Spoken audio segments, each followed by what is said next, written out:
Dernière révérence.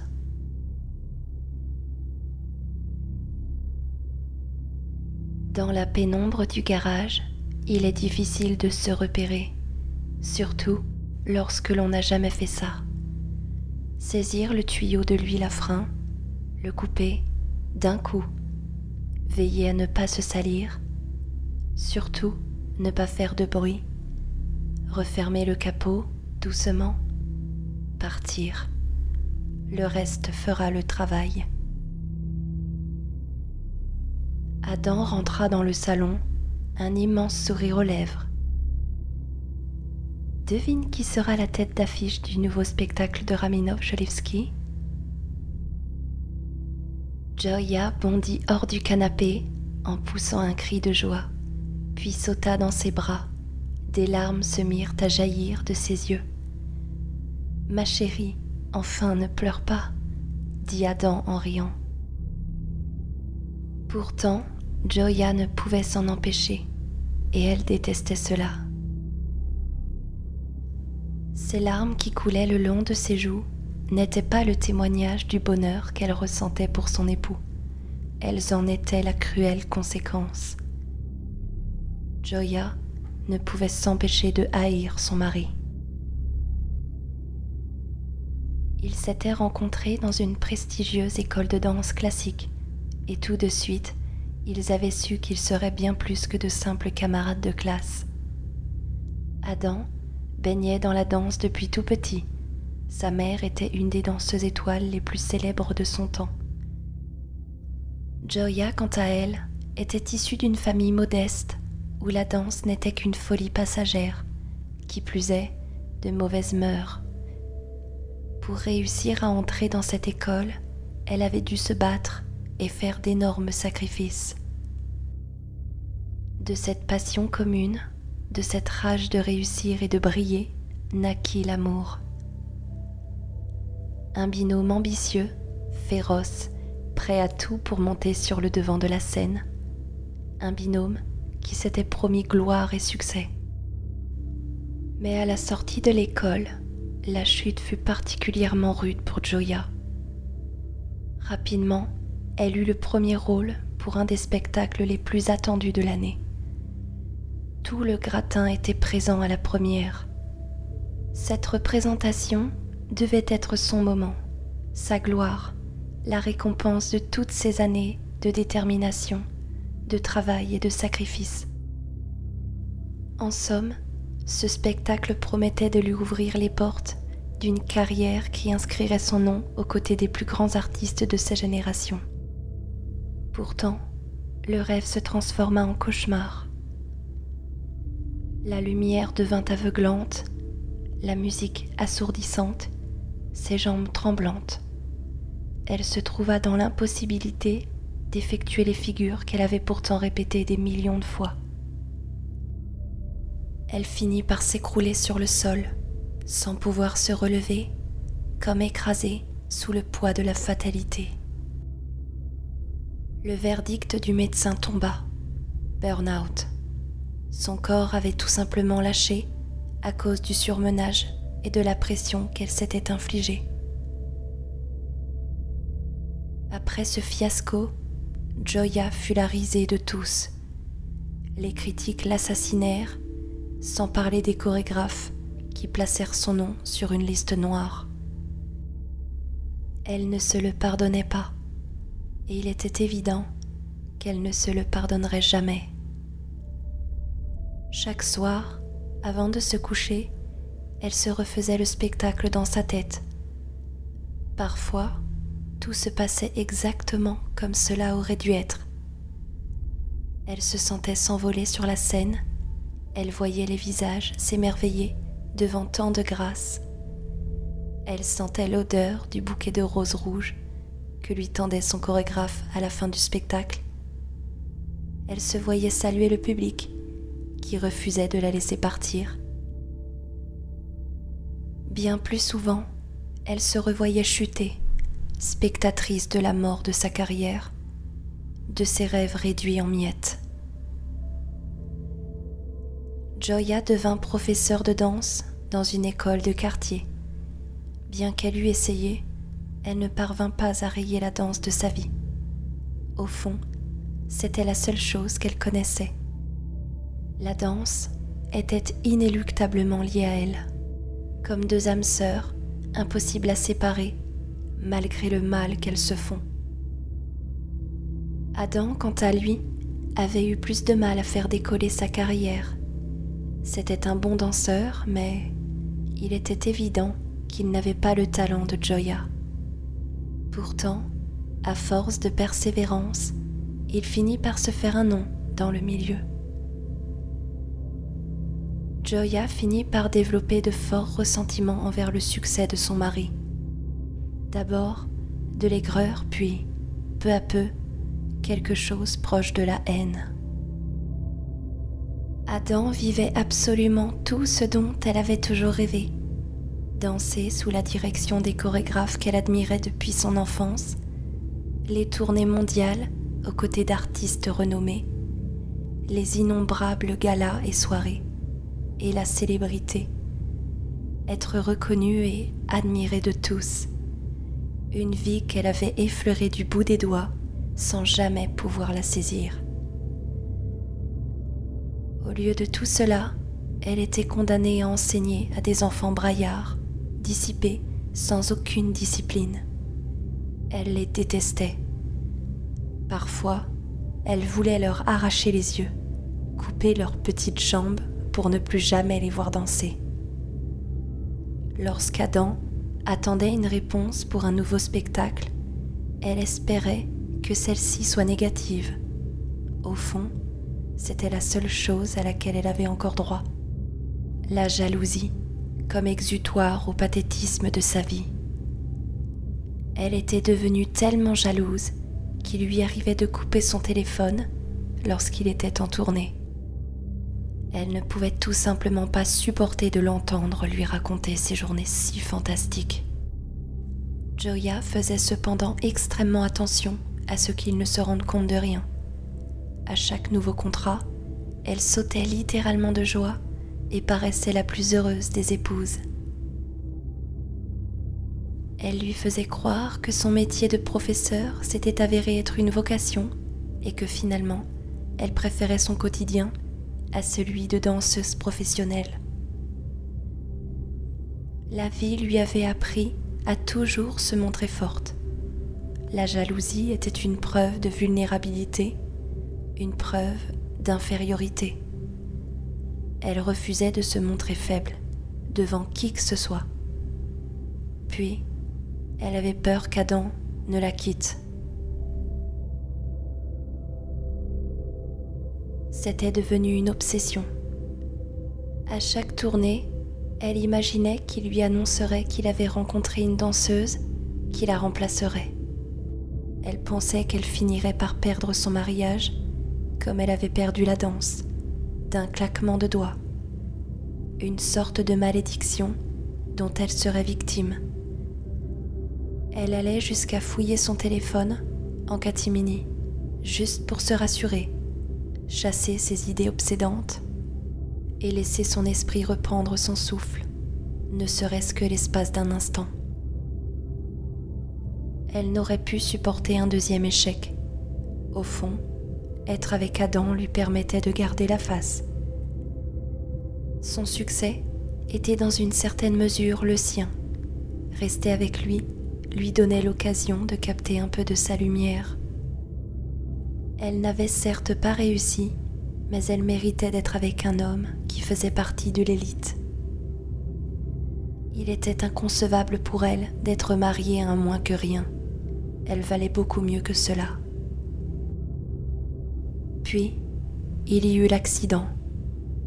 Accident de voiture, cause inconnue, perte de l'usage des jambes.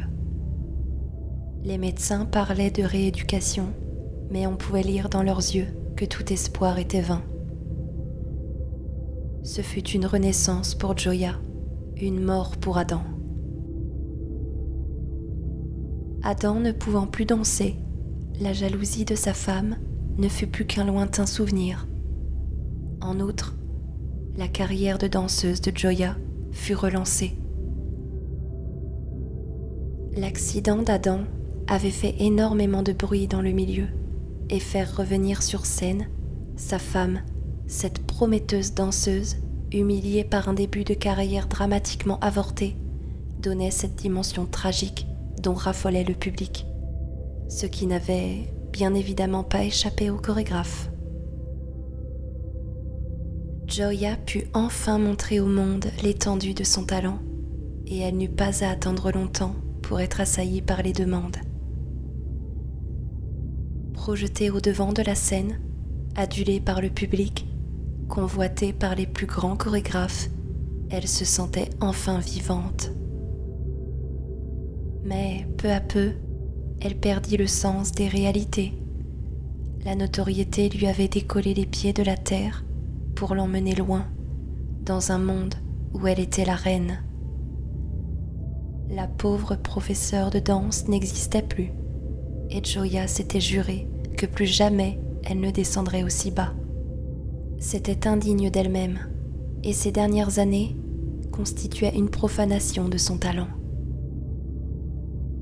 La petite fille incomprise et reniée de tous avait enfin pris sa revanche, et elle s'en délectait, prenant un malin plaisir à envoyer à sa famille chaque article de presse mentionnant son succès. Le monde avait besoin d'elle, elle le savait. C'était une étoile dont l'éclat illuminait le ciel, assombri par la médiocrité. Sa relation avec Adam aussi avait changé. Les rôles s'étaient inversés. Elle était devenue un astre et lui, cloué sur son fauteuil, n'enclenchait chez elle plus aucun intérêt. Pire encore, il l'encombrait, lui téléphonant durant ses tournées, lui demandant sans cesse de passer plus de temps avec lui. Elle côtoyait des gens tellement plus intéressants. Elle décida de le quitter. Pas tout de suite, car elle devait assurer une première et elle ne voulait pas être déconcentrée par ses jérémiades. Mais elle s'en chargerait après assurément. Adam, quant à lui, sombrait. Tout était allé si vite. Il avait perdu le contrôle et, pour la première fois de sa vie, il n'arrivait pas à réagir. Il devait reprendre la situation en main. Il devait agir. 4 heures du matin. Un bruit réveilla Gioia, une sorte de fracas. Elle pensa tout de suite à un cambrioleur. Elle se tourna dans le lit pour réveiller Adam, mais la place était vide. Elle descendit à l'étage, voir ce qu'il s'y passait. Sur le sol de la cuisine, la bouteille en verre qui contenait d'ordinaire son smoothie n'était plus que débris, tranchant, nageant dans le liquide coloré et épais. Un sachet renfermant une poudre blanche trônait sur le buffet. Au beau milieu de la cuisine, Adam regardait Gioia, les yeux écarquillés de surprise, mais surtout de frayeur. « Adam, qu'est-ce que tu fais ?»« Rien du tout. J'avais soif et, maladroit comme je suis, j'ai fait tomber la bouteille, voilà tout. » Il hurlait ces mots. Son visage était crispé en un étrange sourire forcé.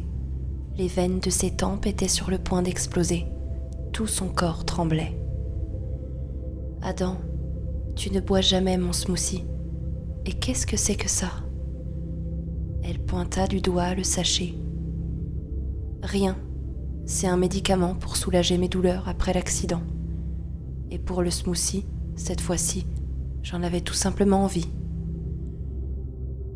« Tu es allergique aux fruits rouges. Maintenant, tu vas me dire immédiatement ce que tu faisais. Qu'est-ce que c'est que cette poudre ?» Gioia parlait calmement, froidement, machinalement. « Gioia, c'est quoi cet interrogatoire ? Tu ferais mieux d'aller te coucher maintenant. Demain, tu as ta grande première, tu dois être en forme. » Elle saisit le sachet sur la table. « Un médicament ? Où est son emballage ? Donne-moi l'ordonnance. » C'est l'aide à domicile qui a dû le ranger je ne sais où. Maintenant arrête s'il te plaît. On va se coucher. Tu mens. Quoi ? Joya, ne sois pas ridicule. Il est tard, tu es fatiguée, moi aussi. Allons nous coucher. Tu voulais m'empoisonner. Sa voix ne laissait transparaître aucune peur. Elle n'avait pas peur. Ce qu'elle ressentait s'apparentait plus à du mépris mélangé à un profond dégoût. Elle le regardait, minable sur son fauteuil. Comment avait-il pu oser ? Joya, ce n'est pas ce que tu crois. Jamais je ne te ferai du mal, tu le sais bien. Tu l'expliqueras à la police. Elle alla chercher le téléphone. Non, je t'en supplie, ne téléphone pas, je te promets. Je vais tout expliquer. Joya posa le téléphone sans le quitter des yeux. Il était en larmes. Son corps tremblait si fort qu'il faisait vibrer son fauteuil. Un spectacle pitoyable. Joya, tout d'abord, sache que je t'aime et jamais je ne t'aurais fait du mal. Je ne cherchais pas à te tuer. Jamais je ne ferai une chose pareille. Je ne peux pas vivre sans toi. C'est du sédatif. J'en aurais mis une petite dose, juste pour que tu ne puisses pas danser sur scène demain. Joya ne comprit pas tout de suite. Adam voulait la droguer pour qu'elle soit dans l'incapacité de danser. Elle fut prise d'une violente secousse. Sa première, son malaise sur scène, elle n'avait jamais cru à cette histoire de surmenage. Cela ne lui ressemblait pas. Elle n'avait jamais été une faible. Si j'ai fait ça, c'est par amour pour toi, Joya. Je t'aime tellement, tu sais. Toute ma vie, j'ai vu ma mère vivre sa carrière et nous ignorer, mon père et moi. Elle n'était jamais là, toujours en tournée ou en répétition, tu comprends ? Elle a fini par nous quitter pour aller vivre avec son partenaire de danse. Tu te rends compte ? Moi, je ne peux pas vivre sans toi. Si j'ai fait de la danse, c'était inconsciemment pour attirer l'attention de ma mère. Peut-être aussi pour lui prouver que je pouvais m'en sortir sans elle. Mais au final, j'ai eu tellement mieux. Je t'ai rencontré. Et toi, il était hors de question que je te perde. Mais tu étais tellement talentueuse à l'école. Je savais que ça allait recommencer. Alors avant ta première, j'ai mis du sédatif dans ta nourriture. Si je l'ai fait, c'était pour nous, pour qu'on reste ensemble. Et regarde, on est restés unis toutes ces années. Mais il y a eu ce foutu accident et tout s'est effondré. Regarde-nous aujourd'hui, plus rien ne va. Tu t'éloignes de moi de plus en plus. Tu n'es jamais à la maison. Tu commences à m'oublier, exactement comme ma mère. Je devais agir, tu comprends ? Je voulais que tu t'écroules encore à la première de demain, que tu arrêtes ta carrière comme avant. Ça avait tellement bien marché la première fois. Ta place est ici, c'est auprès de moi que tu es heureuse, pas sur scène. Moi je peux te rendre heureuse. Tu n'as pas besoin de la danse, Joya. Tout ce dont on a besoin, c'est d'être ensemble. On est fait pour être ensemble, mon amour. Joya ne dit rien. Son corps convulsait de haine. Cette petite merde avait ruiné sa carrière, gâché sa vie, et il voulait recommencer. Il se trouvait devant elle, il chouinait comme un gosse, bavant, braillant. C'était donc ça qui avait voulu la détruire. Il lui donnait envie de vomir. Un ver de terre, tortillant dans la boue, un insecte qu'elle aurait dû écraser depuis bien longtemps. Il n'était qu'un faible, et c'est elle qui avait payé son écœurante fragilité. Elle avait tant sacrifié pour devenir danseuse. Elle s'était retrouvée seule, sans famille, sans maison. Elle avait connu la pauvreté, les petits boulots minables pour financer ses études, les jours avec seulement un repas.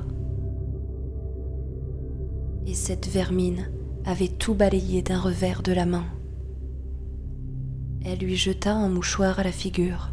« Essuie-toi, tu baves. » Puis elle repartit se coucher. Elle ne le laisserait pas anéantir une seconde fois sa carrière. Demain, elle devait assurer une première. Comme tous les mercredis en fin de matinée, Adam allait à l'hôpital pour une séance de rééducation. D'ordinaire, Gioia n'était pas chez eux. En tournée ou en répétition, la maison n'était alors occupée que par Adam et son aide à domicile. « Madame, comme vous êtes ici aujourd'hui, souhaitez-vous accompagner vous-même votre mari à sa séance ? » « Non, faites comme d'habitude. La voiture est dans le garage, toute prête, rien que pour vous deux. » La pauvre, un dommage collatéral. Au bord de la fenêtre, Gioia observa la voiture s'éloigner doucement dans l'allée.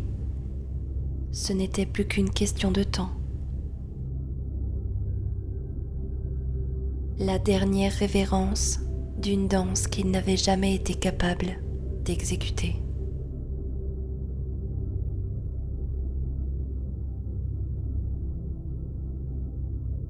Cette histoire est maintenant terminée. Je vous remercie de l'avoir écoutée. Je vous souhaite une excellente nuit de sommeil et à bientôt.